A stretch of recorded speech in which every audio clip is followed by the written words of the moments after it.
state, two-state. For me, in terms of my ideology, I think this is the first time I'm admitting it, it makes sense to have one state, just in terms of the historical connections to what is now called Israel, to the ties of the two nations, to one place. And if you look at the maps and the way they've changed over the last 100 years even, or 60 years, it just doesn't make sense, all those subtle changes, the moving in, the moving out, the crossing. But I'm afraid to say that I think the way Israeli society is now, that is just unimaginable. And by is now, you mean? I mean a very strong right-wing government, Benjamin Netanyahu, who's in the Likud party. You have other parties that are just, hyper right-wing, implementing very racist and discriminating laws within the state. It's very hard, I think, for a Palestinian who has Israeli citizenship to get ahead. It's very hard for even a non-Ashkenazi Israeli, somebody who comes from a more Oriental background, Jews from North Africa, from Iraq, mainly Morocco, and there are still very big social gaps between the groups. But you said a right-wing government. Yeah. Let's imagine the most liberal Zionist government.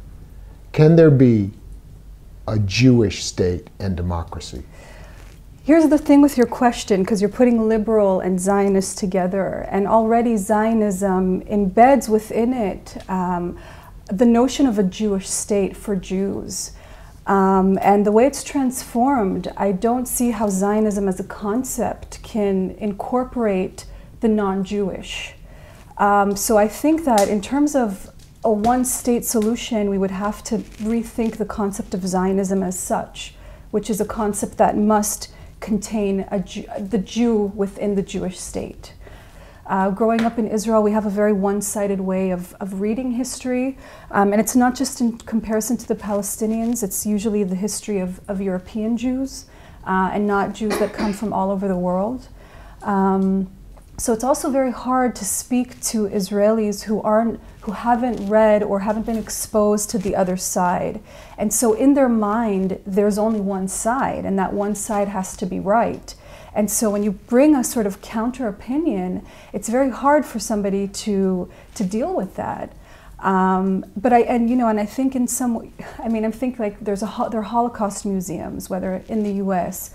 or in Israel. But to have a Nakba museum, that's unimaginable. And so for an Israeli to say I'm Israeli, it's like saying I'm Jewish. But you have at least a 20% population of Palestinians who are also Israeli. And then the concept of being an Israeli becomes very problematic. I don't understand the whole self-hating thing. I don't hate myself. I don't hate that I'm Jewish. I don't hate that I'm Israeli. I don't hate... those terms are so problematic. The minute that a Jew thinks outside of the framework, they're already self-hating. And I think that if you ask most of those Jews who, let's say from the outside, would be called self-hating, I don't think they would say that they hate themselves. I think that they've just reached a point where they could see a larger picture, and they realize that that larger picture is what we need to look at, and not our own insular reality, which is very limiting. I have my family, my parents who say, you have to make sure that you give Israel a good image. Why are you pro-Palestinian? And I have to remind them, I'm not pro-anything. I care about human rights. I care about the fact that my government is hurting other people's rights, that people can't live in the normal conditions.